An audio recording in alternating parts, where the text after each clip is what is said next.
नमस्कार दोस्तों, you are welcome in struggle with Nirdosh Kumar YouTube channel. दोस्तों, आज हम मैथ्स के मोस्ट इम्पोर्टेंट 2022 प्रीवियस ईयर 2022 के क्वेश्चन सॉल्व करने वाले हैं जो 2023 में एक्सपेक्टेड होंगे।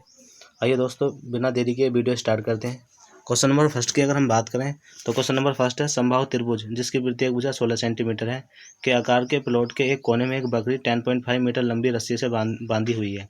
त्रिभुज के उस भाग का क्षेत्रफल बताना है जिसमें बकरी चर पाएगी।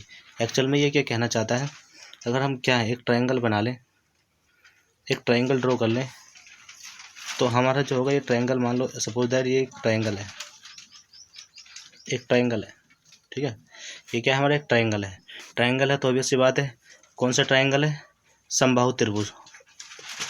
ऑलरेडी दिया हुआ है कि समबाहु त्रिभुज इक्विलैटरल ट्रायंगल, मतलब इसकी जो ऑल साइड्स होंगी क्या है, इक्वल होंगी, जिसकी प्रत्येक भुजा 16 सेंटीमीटर है। ये भी 16 सेंटीमीटर है, ये भी 16 सेंटीमीटर है और ये भी 16 सेंटीमीटर है।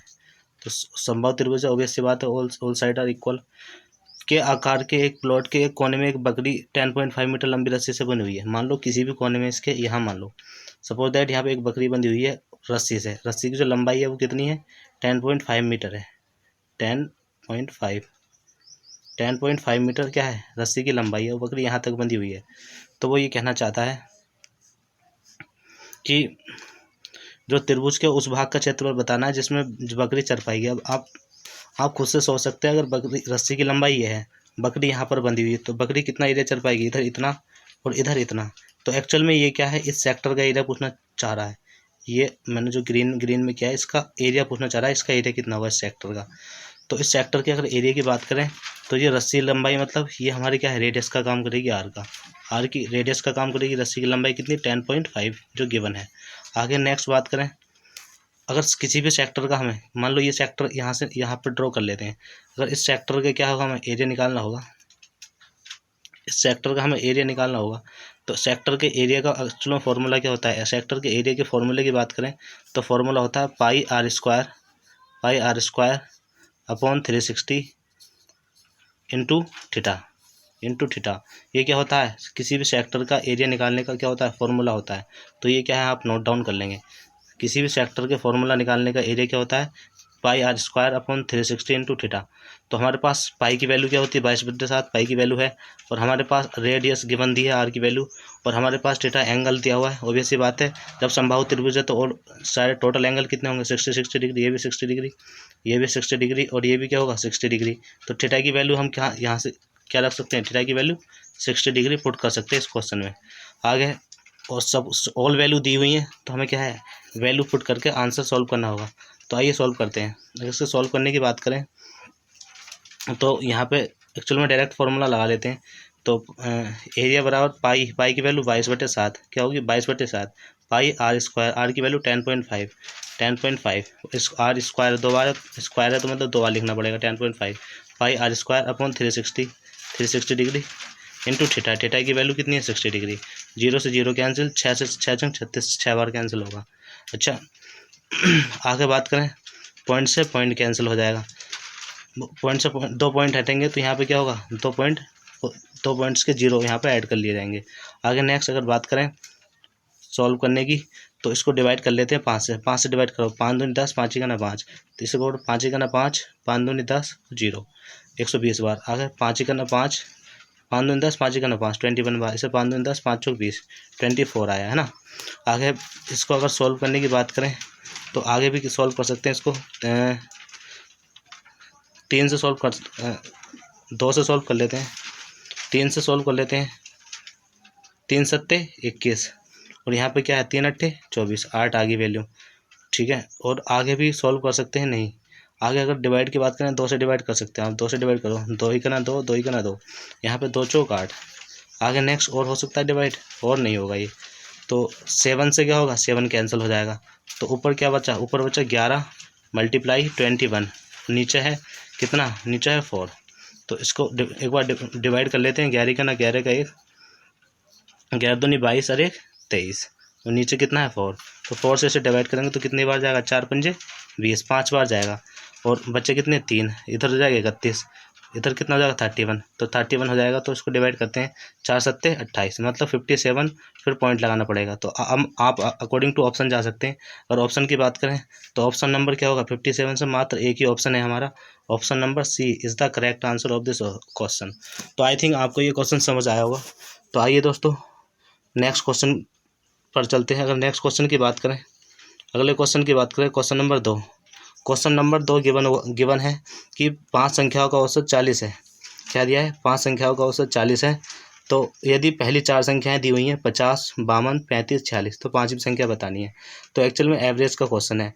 तो एवरेज का एक्चुअल में फॉर्मूला पता होना चाहिए। अगर एवरेज की बात करें तो एवरेज कैसे निकाला जाता है, एवरेज की बात करें तो एवरेज का जो फॉर्मूला होता है किन्हीं भी संख्याओं का एवरेज निकालने का, एवरेज बराबर होता है टोटल सम बटे टोटल नंबर। क्या होता है, total sum upon total number. ये क्या होता है, संख्याओं का एवरेज निकालने का क्या होता है, एक बेसिक फॉर्मूला होता है। संख्याओं का औसत बराबर कुल योग बटे कुल संख्या। तो ये एक्चुअल में बेसिक फॉर्मूला होता है। तो ये आपको याद रखना होता है, लर्न करना होता है। तो अगर हम बात करें 5 संख्याओं का औसत, यानी टोटल नंबर दिए हुए हैं हमें, टोटल नंबर कितने दिए हुए हैं हमें 5, तो यहाँ पे हम 5 रखेंगे। आगे का औसत 40 है, एवरेज दिया हुआ कितना 40। और आगे नेक्स्ट वो कह रहा है यदि पहली 4 संख्याएं दे रखी हैं, यानी पहली 4 का सम दे रखा है, 5 व x मान लेंगे। तो आइए दोस्तों सॉल्व करते हैं, इन दोनों की मल्टीप्लाई करते हैं।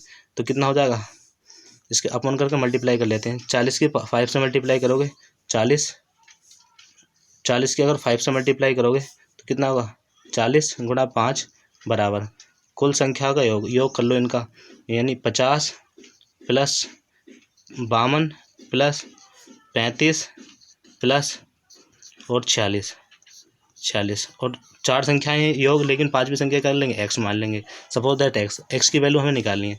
तो ठीक है सॉल्व करते हैं। तो 40 पंजे कितने होते हैं, 40 पंजे आपका हो जाएगा 200। कितना होगा 200, तो 200 यहाँ पे लिख लेते हैं 200। आगे नेक्स्ट इन्हें ऐड कर लेते हैं। तो ऐड करते हैं तो 6 और 5 11, 11 और 2 13, 13 का 3 हासिल लगा 1, और आगे 4 और 3 7, 7 और 5 12, 12 और 5 17। तो कितना आ जाएगा 173 प्लस x। अगर हम इसको बराबर से इधर लाएंगे तो ये माइनस हो जाएगा 173। और इसकी माइनस का उठा के अगर वैल्यू बात करें तो कितना होगा, 10 में से 3 निकाले कितने बचे 7, और आगे क्या बचेगा आपका 19 में से 17 निकाल, यहाँ पे बचेगा आपका, फिर क्या बचेगा, यहाँ पे बचा 9, 9 में 7 के कितना बचेगा आपका 2। तो 27 क्या होगा, इसका करेक्ट आंसर होगा। तो हमारी कहीं ना कहीं मिस्टेक हुई है।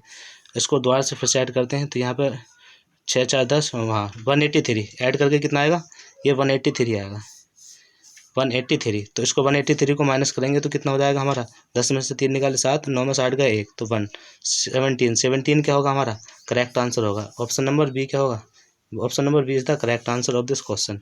तो ऑप्शन नंबर क्या होगा हमारा करेक्ट आंसर होगा। आइए दोस्तों आपको ये समझ आया होगा आई थिंक। आइए नेक्स्ट अगले क्वेश्चन की बात करते हैं। Question number 3। क्वेश्चन नंबर 3 आया है, 3 दिया हुआ है कि निम्नलिखित बार ग्राफ अलग अलग रंगों को पसंद करने वाले छात्रों की संख्या को दर्शाता है। तो इसमें हमें बताना है, एक्चुअल में बताना क्या है, पीले और नीले रंग पसंद करने वाले छात्रों की संख्या का अंतर बताना है।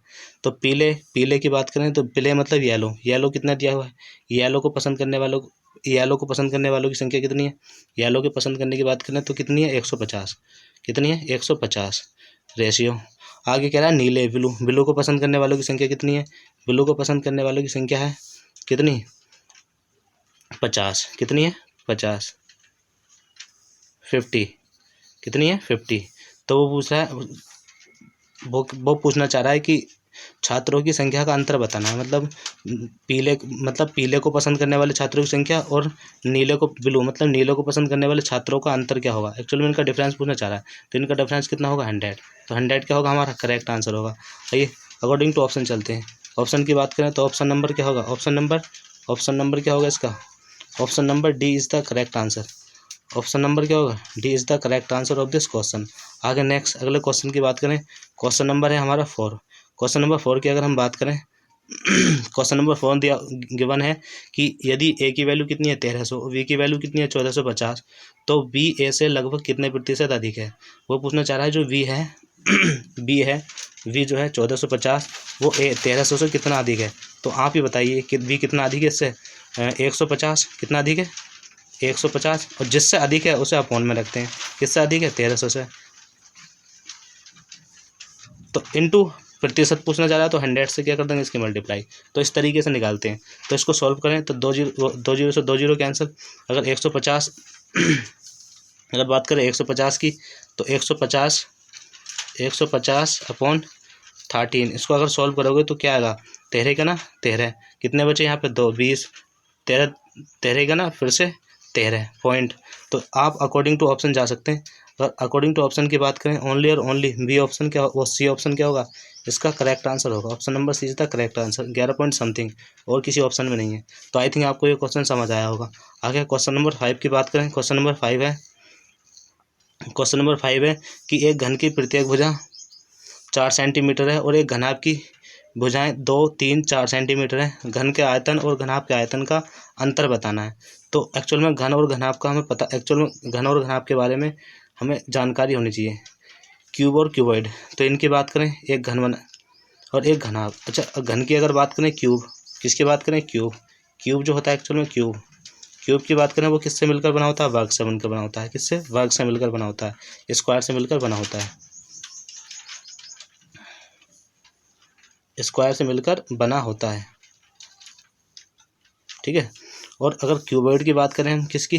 क्यूबॉइड की, घनाभ की, वो किससे बना होता है? आयत, रेक्टेंगल से मिलकर बना होता है। किससे? रेक्टेंगल से मिलकर बना होता है।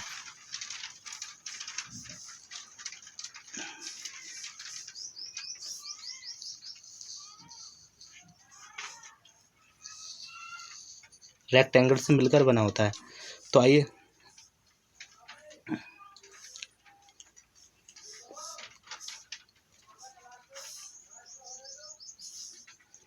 कलर सेलेक्ट कर लेते हैं एक बार।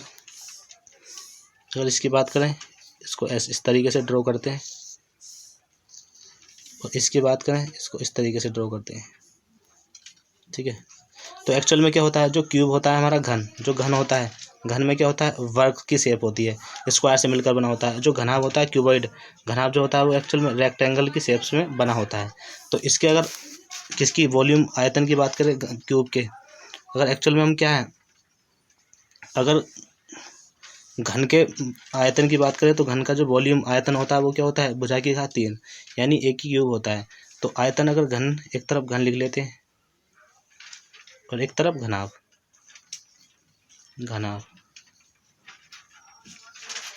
तो घन की अगर बात करें तो घन का जो वॉल्यूम होता है वो एक ही क्यूब होता है। क्या होता है? एक ही क्यूब।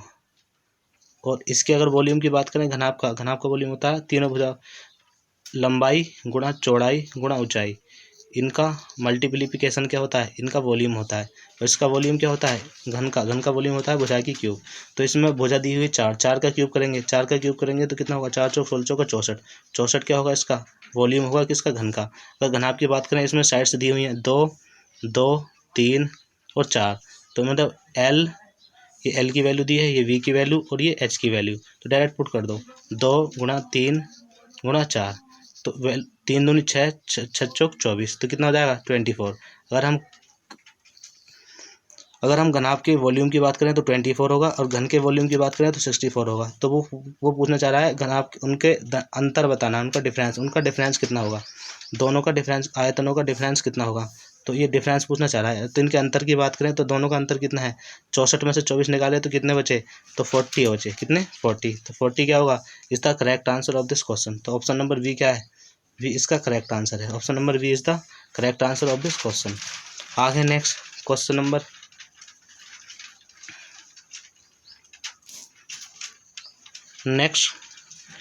की बात करें। नेक्स्ट क्वेश्चन नंबर क्या है हमारा?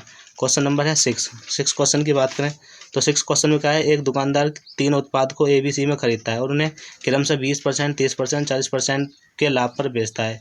यदि उत्पादों के क्रय मूल्य का अनुपात इतना है तो विक्रय मूल्य का अनुपात पूछना चाह रहा है। तो बड़ा इंटरेस्टिंग क्वेश्चन है। इन्होंने क्या दिया है? CP का रेशियो दे रखा है हमको। क्या है? CP का रेशियो दिया हुआ है।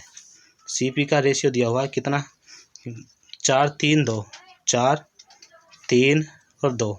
तो एक्चुअल में हम क्या है, इनके पीछे वैल्यू 0 लगा सकते हैं ना। अगर वैल्यू रेशियो में दी हो तो वो एक्चुअली होती है, उनमें तुम कुछ भी फेरबदल कर सकते हो।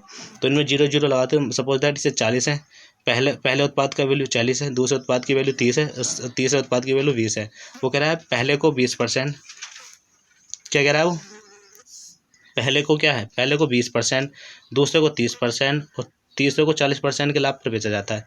अच्छा 40 का 20, सबसे पहले को 20% लाभ पर, तो एक्चुअल में बात करें 40 का 20% कितना होगा, तो 40 के 20% की बात करें तो कैसे निकालते हैं, 40 का 20%, 20% मतलब 20% की फ्रैक्शन होती है 1/5, तो 5 अट्ठे 40, कितना होगा 5 अट्ठे 40, तो कितना होगा 8, तो 40 में 8 जोड़ देंगे तो कितना आ जाएगा 48, तो एक्चुअल में SP कितना होगा 48 हो जाएगा ये विक्रय मूल्य। आगे इसी तरीके से नेक्स्ट इसकी निकाल सकते हैं आप, 30 का कितना 30%, 30 के 30% की बात करें कि 30% की फ्रैक्शन होती है 3/10, मतलब 0 से 0 कैंसिल, 3 × 9, 9 अगर इसमें ऐड कर दे तो कितना हो जाएगा 39। आगे इसकी बात करें हम 20 की, 20 का हमें 40% निकालना है, 2/5, 40% की फ्रैक्शन कितनी होती है 2/5, 5 चौक आप सॉल्व कर सकते हैं इसको, 5 चौक 20, 4 दूनी 5 चौक 20 है ना, 2/5 होती है, 5 चौक 20, 4 दूनी 8, तो 8 20 में 8 जोड़ेंगे तो कितना हो जाएगा 28।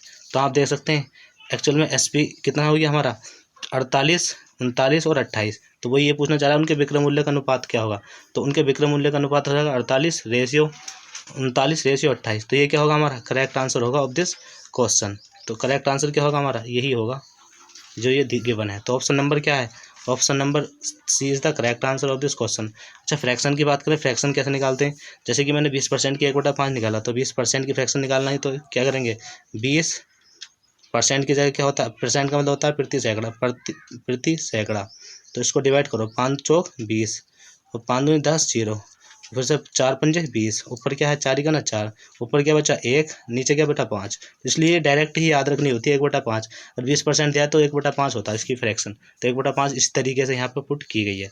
तो इसी तरीके से आप 30% की और 40% की भी निकाल सकते हैं। आई थिंक आपको ये क्वेश्चन समझ आया होगा। नेक्स्ट क्वेश्चन की बात करें, क्वेश्चन नंबर 7। क्वेश्चन नंबर 7 की अगर बात करें तो 21 क्रमागत प्राकृतिक संख्या का औसत 53 है, तो इन 21 संख्याओं में से सबसे छोटी संख्या का मान ज्ञात कीजिए। बड़ा ही इंटरेस्टिंग क्वेश्चन है, आइए दोस्तों इसको सॉल्व करते हैं। एक्चुअल में औसत एवरेज होता क्या है, एवरेज बीच वाली संख्या होती है। जैसे कि मैं आपसे पूछूं कि 5 संख्याएं दी हैं, मान लो 4, 6, 8, 10, 12, ये 5 संख्याएं दी हैं। अगर मैं इनका एवरेज पूछूं तो क्या होगा, एवरेज एक्चुअल में होता क्या है, एवरेज की अगर बात करें बीच वाली संख्या ही हमारे क्या होती है, एवरेज होती है। तो अगर आप इसको प्रूव करना चाहें तो कर सकते हैं। कैसे, एक्चुअल में एवरेज का मैंने फॉर्मूला क्या बताया था आपको, एवरेज का फॉर्मूला बताया था कुल योग बटे कुल संख्या। कुल योग कर लीजिए आप इसका, तो 12, 8, 20, 30, 30 और 1 40, इनका योग कितना होगा 40। कुल योग बटे कुल संख्या, कितनी संख्या है 1, 2, 3, 4, 5, तो नीचे 5 कर लेंगे, तो 5 कितना हो गया 5 अट्ठे 40। तो एक्चुअल में क्या है एवरेज हमारा 8, और वैसे भी देखो 8। तो एक्चुअल में एवरेज की अगर हम बात करें तो हमारी बीच की जो संख्या होती है वो एवरेज ही होती है। तो आइए दोस्तों इसी प्रकार इस क्वेश्चन को सॉल्व करते हैं। तो वो उसने कहा है 21 क्रमागत प्राकृतिक संख्या का औसत 53 है। एक्चुअल में 21 क्रमागत प्राकृतिक संख्या का औसत क्या है 53। तो कह रहा है 21 संख्याओं में सबसे छोटी संख्या का मान ज्ञात कीजिए। अच्छा हमें औसत 53 दिया है, कितनी संख्या है 21 है, तो 21 संख्या है, मान लो 10 इधर है, ये 11वीं है, ठीक है। आगे क्या है 10 इधर है, तो 10 ये 10 ये और 10 ये, कितनी होगी 20, 20, और ये बीच में क्या है, बीच वाली संख्या क्या है, एक्चुअल में बीच वाली जो संख्या गिवन है हमारी, बीच वाली हमें संख्या क्या है गिवन है, कितनी, बीच वाली हमारी संख्या जो दी हुई है वो कितनी दी हुई है, वो उसने बोला है 53, कितनी 53 है। तो वो पूछना चाह रहा है तो सबसे छोटी संख्या बताओ, मतलब 10 पीछे 10 नंबर हमें पीछे आना पड़ेगा, 10 नंबर क्या आना पड़ेगा हमें पीछे, जब तो हमें सबसे छोटी संख्या मिलेगी। बीच वाली ये है और 10 आगे पूछे सबसे बड़ी, तो 10 और ऐड कर देते इसमें। तो एक्चुअल में क्या है वो 53 में से हमें क्या करना है 10 माइनस करने, कितने 10 माइनस करने। तो 10 माइनस करोगे 53 में से कितना बचेगा, तो आपको 43 बचेगा, क्या बचेगा 43। एक्चुअल में सबसे छोटी संख्या जो क्या है वो 43 है। तो हमारा जो आंसर की बात करें ऑप्शन नंबर क्या होगा, A is the correct answer of this question. तो आई थिंक आपको ये क्वेश्चन समझ आया होगा। नेक्स्ट अगले क्वेश्चन की बात करें, क्वेश्चन नंबर 8। क्वेश्चन नंबर अगर 8 की बात करें तो क्वेश्चन नंबर 8 जो है हमारा वो पूछा है व्यंजक को सॉल्व करना है, जो ये दिया हुआ है उसको क्या हमें सॉल्व करना है। तो आइए दोस्तों सॉल्व करते हैं। अगर इसकी हम बात करें सॉल्यूशन की तो एक्चुअल में क्या होगा 25 माइनस अब क्या पढ़ना पड़ेगा, पहले इसको बोर्ड मास के रूल से सोल्व करते हैं। बोर्ड मास, BOD बोर्ड, MAS मास, B से मतलब ब्रैकेट, O से मतलब ऑफ, D से मतलब डिवीजन, M से मल्टीप्लाई, A से एब्स्ट्रैक्ट, S से ऐड और S से सब्ट्रैक्ट। तो आइए दोस्तों स्टार्ट करते हैं। 25 2 से 4 को डिवाइड करोगे कितना आएगा, 2 दूनी 4। सबसे पहले ब्रैकेट सॉल्व करते हैं, तो ब्रैकेट सॉल्व करते हैं, इसलिए इसको सॉल्व करना पड़ेगा। ब्रैकेट 2 से 4 को भाग करेंगे कितनी बार जाएगा, 2 बार। ठीक है, फिर प्लस, आगे बात करें, इन प्लस है तो इनको ऐड कर लो, 5 5 10 का 0, आगे 11 9 कितना होगा, 20, कितना हो जाएगा 20। अब पॉइंट यहाँ पे तो एक्चुअल में 20 है ये। आगे नेक्स्ट बात करें तो 20 और 25 कितना हो गया, 45, और नीचे -2, 45 20 25, 45 में से 2 गए, कितने बचे, 43। लेकिन इसमें ऑप्शन तो दिया है क्या, 44, आंसर सही। कहीं मिस्टेक हुई है क्या, 25 4 से भाग करेंगे, डिवाइड करेंगे 2 को, तो कितना आएगा, 2 दूनी 4, 2 आएगा। आगे इसको डबल करेंगे, 5 5 10, हाँ तो 21 आएगा, सॉरी ये कितना होगा 21। तो यहाँ कितना हो जाएगा 46, कितना हो जाएगा 46। तो इसमें से 46 2 कितना, तो 44। क्या होगा, option B is the correct answer of this. तो C is the correct answer of this question. तो सी क्या होगा हमारा करेक्ट आंसर होगा। आइए नेक्स्ट क्वेश्चन नंबर 9 की बात करें। तो क्वेश्चन नंबर 9 दिया है हमें, एक वस्तु को बेचते समय 20% और 30% की 2 क्रमागत छूट दी जाती है। वस्तु के अंकित मूल्य और उसके विक्रय मूल्य का अनुपात बताइए। वस्तु का अंकित मूल्य और विक्रय मूल्य का अनुपात बताना है, जबकि उसको जो डिस्काउंट दिया गया है 20% और 30% की 2 क्रमागत छूट दी गई है ना। तो आइए दोस्तों स्टार्ट करते हैं। अगर बात करें 20%, तो इसे हम फ्रैक्शन से सॉल्व करेंगे। 20% की फ्रैक्शन कितनी होती है, 20% की फ्रैक्शन होती है क्या, 1/5। तो जो फ्रैक्शन होती है उसमें जो MP होता है वो नीचे वाले को मान लेते हैं, क्या MP नीचे वाले को, ऊपर वाले को डिस्काउंट मान लेते हैं। तो SP कैसे निकलेगा, SP मतलब 5 के पर कोई चीज़ अंकित है, 1 का डिस्काउंट देंगे, तो SP मतलब 4 में उसको देना चाह रहे हैं। हम इस तरीके से इसको सॉल्व करेंगे, इस मेथड से। तो एक तरफ क्या है MP डाल लेंगे, एक तरफ SP, तो एक तरफ MP और एक तरफ SP, इधर MP डाल लेते हैं तो इधर SP, ठीक है, इधर SP डाल लेते हैं। तो आइए सॉल्व करते हैं। वगैरह 20% की छूट दी जाती है। 20% की बात करें मतलब 1/5, मतलब 5 की कोई चीज़ 1 की छूट, तो मतलब 5 से कोई चीज़ कितनी हो रही है, 4 हो रही है, 4 में बेची जा रही है। अगर सेम आगे 30% की फ्रैक्शन मतलब होती है 3/10, 10 की कोई चीज़ है उसको कितने में, 7 में बेचा जा रहा है। तो वो यही पूछना चाह रहा है। तो अंकित मूल्य मतलब MP और उसके विक्रय मूल्य मतलब SP का अनुपात बताइए कितना होगा। तो कितना होगा, 10 पंजे 50, आगे 7 चौक 28। तो आइए ना सॉल्व कर लेते हैं। अगर इसको डिवाइड करने की बात करें तो आइए दोस्तों डिवाइड करते हैं इसको। अगर डिवाइड करने की बात करें, इसको डिवाइड कर सकते हो 2 से, 2 दूनी 4, 2 पंजे 10 रेशियो। आखिर नेक्स्ट बात करें, 2 1 2, 2 चौक 8, तो कितना होगा 25 रेशियो 14 क्या है ऑप्शन का करेक्ट आंसर होगा। तो इस क्वेश्चन के आंसर की बात करें, option number D is the correct answer of this question. आगे क्वेश्चन नंबर 10 और लास्ट क्वेश्चन की आज बात करते हैं। तो क्वेश्चन नंबर अगर 10 की बात करें, तो क्वेश्चन नंबर 10 गिवन है, P एक कार्य का आधा भाग 10 दिन में। तो एक्चुअल में हमें क्या पूरा भाग कराना है, पूरे भाग से ही हम इसका आंसर निकालते हैं। तो आधा भाग 10 दिन में करता है, P कोई बंदा है, वो क्या है किसी कार्य का आधा भाग 10 दिन में करता है। तो पूरे भाग की बात करूँ कितने दिन में करेगा, 20 दिन में, ऑब्वियस सी बात है। तो 20 दिन में 20 डे लिख देंगे। ऐसे ही Q कोई बंदा है, Q क्या करता है भाई, Q क्या करता है, आधे भाग को 4 दिन में करता है, आधे भाग को 4 दिन में करता है, आधे भाग को 4 नहीं 1/5 भाग को 4 दिन में, सॉरी 1/5 भाग को 4 दिन में। तो हमें क्या कराना है, पूरा एक भाग कराना है। तो इसकी क्या कर देंगे, 1/5 मतलब 5 से डायरेक्ट मल्टीप्लाई कर देंगे 4 की।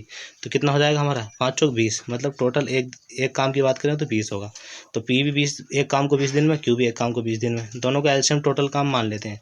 मान लो 20, टोटल वर्क कितना मान लो 20 मान लो। तो आगे अगर हम बात करें एक ही, तो एक दिन का 1 डे वर्क निकाल लेते हैं। ये एक दिन में कितना काम करेगा, 20 से 20 को डिवाइड करेंगे 1, 1 यूनिट काम करेगा एक दिन में, कितना 1 यूनिट काम करेगा। आगे नेक्स्ट इसी तरीके से हम क्या निकाल लेते हैं, क्योंकि एक दिन की एफिशिएंसी निकाल लेते हैं। 20 काम कराना है और ये 20 दिन में अगर 20 दिन का इसका टाइमिंग है, तो कितना पर डे कितना यूनिट काम करेगा, 1 यूनिट, कितना 1 यूनिट काम करेगा पर डे। तो इसका भी 1 डे वर्क निकाल लेते हैं हम। इसका भी हमने